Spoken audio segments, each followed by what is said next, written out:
माझे एक क्लायंट आहेत जे बरेच दिवस जपानमध्ये राहून आलेले आहेत. आता ते परमनंट वाकडमध्ये म्हणजेच आपल्या पुण्यात शिफ्ट झाले आहेत. त्यांच्याशी जेव्हा माझं डिस्कशन चालू होतं तेव्हा त्यांनी खूप इंटरेस्टिंग फॅक्ट मला सांगितला.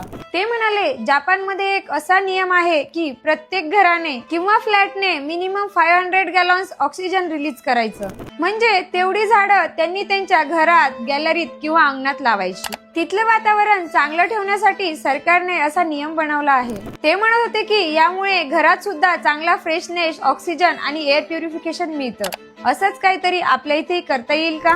पण तिथे चॅलेंज असं होतं की त्यांची तिथली गॅलरी खूप छोटी होती. यावर माझी टीम लगेच रिसर्च करायला लागली तर आम्हाला एक खूपच इंटरेस्टिंग गोष्ट सापडली. अल्गी प्लस मॉस वॉल, ज्याच्या फक्त 10 स्क्वेअर फीटच्या स्क्वेअरने ऑक्सिजनची 60 ते 70% नीड पूर्ण होते. एअर प्युरिफिकेशन, बॅलन्स ह्युमिडिटी आणि लो मेंटेनन्स सगळ्या गरजा पूर्ण होतातच आणि त्यासोबतच युनिक डेकोरेटिव्ह लुक सुद्धा घराला मिळतो. इमॅजिन करा एक भिंत जे एक प्रकारचं तुमचं जंगल आणि ती तुमच्यासाठी एक शुद्ध हवा निर्माण करते. किती इंटरेस्टिंग आहे ना?